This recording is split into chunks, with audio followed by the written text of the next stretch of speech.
Hello मेरे प्यारे students, कैसे हैं आप सब। आई होप आप सब अच्छे होंगे। आपकी स्टडीज बहुत ही जबरदस्त चल रही होगी। मेरा नाम है इंजमाम खान। स्वागत करता हूं आपका हमारे शानदार यूट्यूब प्लेटफॉर्म जिसका नाम है एफएमआई करियर इंस्टीट्यूट। जैसा कि आपको बच्चों पता है कि हम क्लास 12 बिजनेस स्टडीज में चैप्टर नंबर 1 और चैप्टर नंबर 2 को बहुत ही अच्छी तरीके से कंप्लीट किया था। एक एक चीज को हमने बहुत ही अच्छी तरीके से लिख लिख के समझा और साथ के साथ हमने उसमें कुछ केस स्टडीज को भी प्रैक्टिस करी है।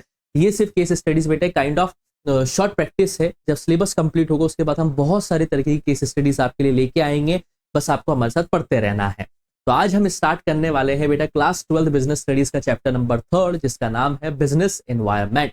और बिजनेस एनवायरनमेंट जो होता है वो हमेशा डायनामिक होता है, लगातार बदलता रहता है और इसे प्रिडिक्ट कर पाना लगभग लगभग इम्पॉसिबल होता है। Business environment can not be predictable, ये हमेशा अनप्रिडिक्टेबल रहता है। कभी भी बिजनेस एनवायरनमेंट के अंदर चेंजेस आ सकते हैं और उन चेंजेस को अडेप्ट करने के लिए लगातार बिजनेस ऑर्गेनाइजेशन को तैयार रहना पड़ता है, वरना वो बिजनेस में सर्वाइव नहीं कर पाएगा। तो आज हम ये फ्रेश चैप्टर स्टार्ट करने वाले हैं बेटा क्लास 12 बिजनेस स्टडीज का चैप्टर नंबर 3 बिजनेस एनवायरनमेंट। और अगर आपको दोनों चैप्टर्स की वीडियोस नहीं देखी है अभी तक तो आप प्लेलिस्ट में जाके उन दोनों चैप्टर्स को कंप्लीट कर सकते हैं। और कोई भी अगर आपको डाउट रहता है तो आप कमेंट सेक्शन में अपने सवालों को छोड़ सकते हैं। वीडियोस को लाइक करें, दोस्तों के साथ शेयर करें और चैनल को सब्सक्राइब करना ना भूलें। चलिए बच्चों फटाफट से स्टार्ट करते हैं business environment. First question will arise in your mind is what do you mean by this term business environment. वो जितने भी फैक्टर्स होते हैं चाहे वो इंटरनल हो बिजनेस के अंदर के या एक्सटर्नल हो, जो कहीं ना कहीं बिजनेस के फंक्शन के ऊपर इन्फ्लुएंस्ड यानी कि एक प्रभाव डालते हैं। इंटरनल फैक्टर्स क्या क्या होते हैं, जैसे कंपनी कौन से प्रोडक्ट या कौन सी सर्विस में डील कर रही है, कंपनी के एम्प्लॉइज कैसा काम कर रहे हैं, कंपनी के क्या क्या एसेट्स हैं, कंपनी किस तरीके की मार्केटिंग स्ट्रेटेजीज को फॉलो कर रही है। वहीं पर एक्सटर्नल फैक्टर्स, कॉम्पिटिटर्स क्या क्या कर रहे हैं, स्टेक होल्डर्स क्या कर रहे हैं, कस्टमर्स की डिमांड क्या है और मार्केट की इकोनॉमिक कंडीशंस क्या है। So these are the internal and external factors. हर वो इंटरनल और एक्सटर्नल फैक्टर्स जो बिजनेस के फंक्शन के ऊपर डायरेक्टली और इनडायरेक्टली एक इंपैक्ट डालते हैं, एक इन्फ्लुएंस डालते हैं, उस कॉन्सेप्ट को हम क्या कहते हैं, बिजनेस एनवायरनमेंट। सिंपल लैंग्वेज में अगर हम डेफिनेशन समझे, the term business environment means the sum total of all individuals, institutions and other forces। क्या बता रहे हैं, बिजनेस एनवायरनमेंट का मतलब क्या है, the sum total of all individuals, जितने भी इंडिविजुअल्स हैं चाहे वो इंस्टीट्यूशंस हैं या आउटसाइड फोर्सेस हैं या बिजनेस एंटरप्राइज से कंट्रोल के बाहर हैं, वो बिजनेस की परफॉर्मेंस को इंपैक्ट डालते हैं, उसे अफेक्ट करते हैं। उस कॉन्सेप्ट को हम क्या कहते हैं बेटा, बिजनेस एनवायरनमेंट कहते हैं।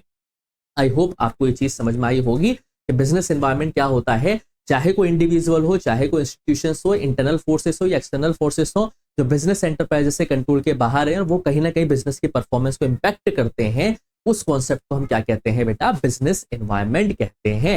And business environment is always unpredictable in nature. So the characteristics of business environment is totality of external forces. Business environment is the sum of all things external to business firms and as such is aggregate in nature। External forces के बारे में अभी हमने पढ़ा, जैसे competitors हैं, stake holders हैं, economic conditions हैं, मार्केटिंग पॉलिसीज हैं, ये किस तरीके से होती है जो एक बिजनेस को इम्पैक्ट करती हैं। तो एक्सटर्नल फोर्सेस बेटा जो बिजनेस एनवायरनमेंट को कहीं ना कहीं डायरेक्टली और इनडायरेक्टली इन्फ्लुएंस करते हैं। So the first characteristic is totality of external forces. Second is specific and general forces. Specific forces क्या होते हैं बेटा, स्पेसिफिक फोर्सेस जिन्हें हमें फोकस करना ही करना है। जैसे इन्वेस्टर्स की तरफ से कभी कोई इशू आ जाता है, कस्टमर्स की डिमांड और टेस्ट बदल जाते हैं, कॉम्पिटिटर्स का हमें ध्यान रखना पड़ता है और सप्लायर्स का हमें ध्यान रखना पड़ता है। कहीं ना कहीं ये जो स्पेसिफिक फोर्सेस होते हैं ये बिजनेस को डायरेक्ट बेसिस पर या इमीडिएट बेसिस पर क्या करते हैं, इंपैक्ट करते हैं। जनरल फोर्सेस, सामान्य फोर्सेस क्या होते हैं, general forces are social environment, political environment, legal environment, technological environment. Technology में लगातार चेंजेस हो रहा है, गवर्नमेंट नए नए लॉज लेके आती है तो वो लीगल इन्वायरमेंट है। ठीक है, इकोनॉमिक्स के अंदर या पॉलिटिशियन के जरिए कोई बया बजट पास किया गया है तो वो पॉलिटिकल इन्वायरमेंट है, और सोसाइटी कुछ अलग तरीके की डिमांड कर रही है तो वो सोशल इन्वायरमेंट है। तो ये कुछ जनरल फोर्सेस होते हैं जो सोसाइटी, पॉलिटिकल, लीगल और टेक्नोलॉजिकल कंडीशंस होते हैं जो एक बिजनेस एंटरप्रेन्योर के हाथ से बाहर की बात होती है। ये भी कहीं ना कहीं बिजनेस एंटरप्राइज को इफेक्ट करते हैं और उसकी परफॉर्मेंस को कहीं ना कहीं डायरेक्टली और इनडायरेक्टली क्या पहुंचाते हैं बेटा, इंपैक्ट पहुंचाते हैं। इज दैट क्लियर और not? And the third characteristic inter relatedness. ठीक है, बिजनेस एनवायरनमेंट के कोई बहुत सारे अलग अलग एलिमेंट्स होते हैं बेटा, बहुत सारे अलग अलग पार्ट्स होते हैं, वो सब आपस में एक दूसरे से जुड़े हुए हैं। जैसे increase life expectancy of people and increase awareness for health care. अगर लोगों की लाइफ एक्सपेक्टेंसी बढ़ रही है तो उसका मतलब क्या है कि लोगों ने हेल्थ केयर की तरफ ध्यान दिया है। तो हेल्थ केयर बढ़ेगा तो जाहिर सी बात है हेल्दी प्रोडक्ट्स की डिमांड बढ़ेगी, और हेल्दी प्रोडक्ट्स की डिमांड बढ़ेगी तो डाइट कोक जो है उसकी डिमांड बढ़ जाएगी, फैट फ्री कुकिंग ऑयल है या जो हेल्दी रिसोर्स होते हैं उनकी डिमांड बढ़ जाएगी। तो क्या है बेटा, बिजनेस एनवायरनमेंट के अंदर जितने भी एलिमेंट्स होते हैं वो सब आपस में एक दूसरे से क्या होते हैं, कनेक्टेड होते हैं। अगर हमें किसी की लाइफ एक्सपेक्टेंसी को बढ़ाना है तो हेल्थ अवेयरनेस फैलानी पड़ेगी। हेल्थ अवेयरनेस अगर फैलेगी तो जाहिर सी बात है हेल्दी प्रोडक्ट्स की डिमांड क्या हो जाएगी, मार्केट में बहुत ज्यादा बढ़ जाएगी। Fourth characteristic is dynamic nature. Business environment क्या है बेटा, लगातार डायनेमिक है, बदलता रहता है। टेक्नोलॉजी कभी चेंज होती है, कस्टमर का टेस्ट चेंज हो जाता है, कभी कभी कस्टमर की डिमांड चेंज हो जाती है, कभी कभी कोई नया कॉम्पिटिटर मार्केट में आ जाता है जो एक नया प्रोडक्ट लेके आ जाता है। तो business environment are in dynamic in nature, मतलब डायनेमिक नेचर का होता है, लगातार इसके अंदर चेंजेस होते रहते हैं, चाहे वो टेक्नोलॉजिकल चेंजेस हो, चाहे वो जनरल फोर्सेस के चेंजेस हो, चाहे वो कोई कॉम्पिटिटर नया प्रोडक्ट लेके आ जाए या कंज्यूमर के टेस्ट बदल जाए। लगातार ये चीजें क्या करती है, बिजनेस को डायरेक्टली और इनडायरेक्टली इंपैक्ट करती है।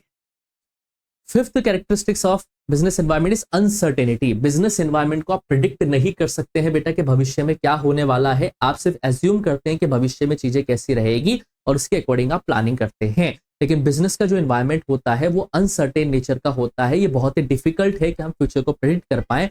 इसलिए कभी कभार क्या होते हैं बेटा, एनवायरनमेंट के अंदर जो चेंजेस आते हैं वो इतनी फास्ट आते हैं कि हम उसे बिजनेस के अंदर अडेप्ट नहीं कर पाते हैं और कहीं ना कहीं हमारा बिजनेस क्या कर जाता है, लॉस में चला जाता है। तो ये चीज आपको यहाँ पे ध्यान रखनी है बेटा कि बिजनेस एनवायरनमेंट अनसर्टेन नेचर का होता है।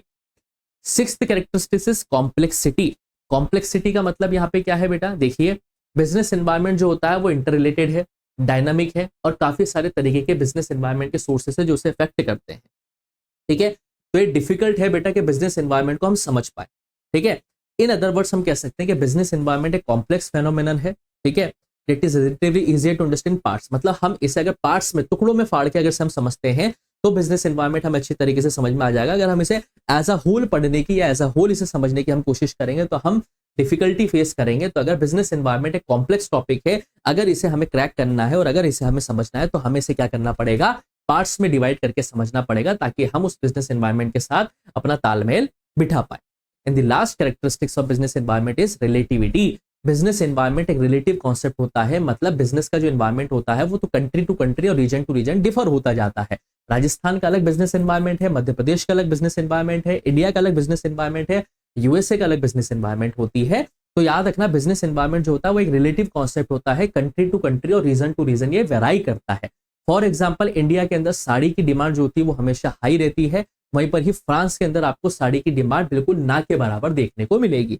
तो ये साड़ी का एग्जाम्पल एक फिट बैठता है जिससे हम ये पता लगा सकते हैं कि जो बिजनेस एनवायरनमेंट होता है वो एक रिलेटिव कॉन्सेप्ट होता है, यानी कि area to area, region to region, country to country, state to state ये क्या करता है बेटा, वेराई करता है। So these are the characteristics of a business environment.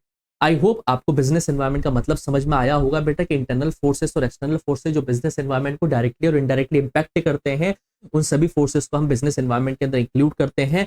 और हमने इसके कैरेक्टरिस्टिक्स पढ़े हैं बेटा, 7 कैरेक्टरिस्टिक्स हमने पढ़े हैं, जिसमें हमने एक्सटर्नल फोर्सेस को समझा, स्पेसिफिक एंड जनरल फोर्सेस को हमने समझा, इंटर रिलेटेडनेस को हमने समझा, डायनेमिक नेचर को हमने यहाँ पे समझने की कोशिश करी,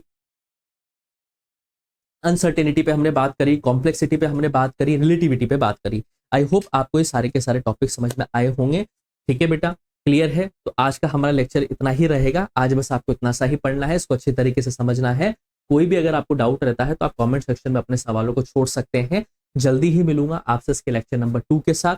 ऐसे ही कारवा प्रारंभ सीरीज का आपके लिए आगे बढ़ता रहेगा बेटा, जिसमें आपको अकाउंटेंसी, इकोनॉमिक्स और बिजनेस स्टडीज का पूरा सिलेबस कंप्लीट करवाया जाएगा। बस आपको फटाफट से पढ़ना है, अपने नोट्स को अच्छी तरीके से प्रिपेयर करना है, और कोई भी सवाल आता है तो आप कमेंट सेक्शन में अपने सवालों को छोड़ सकते हैं। जल्दी ही मिलूंगा आपसे नेक्स्ट वीडियो में। बस आपको एक काम करना है कि वीडियोस पसंद आ रही हैं तो वीडियोस को लाइक करें, दोस्तों के साथ शेयर करें और चैनल को सब्सक्राइब करना ना भूलें। बेल आइकन पे जरूर क्लिक करना ताकि आपको वीडियोस के नोटिफिकेशंस टाइम टू टाइम पे मिलते रहें।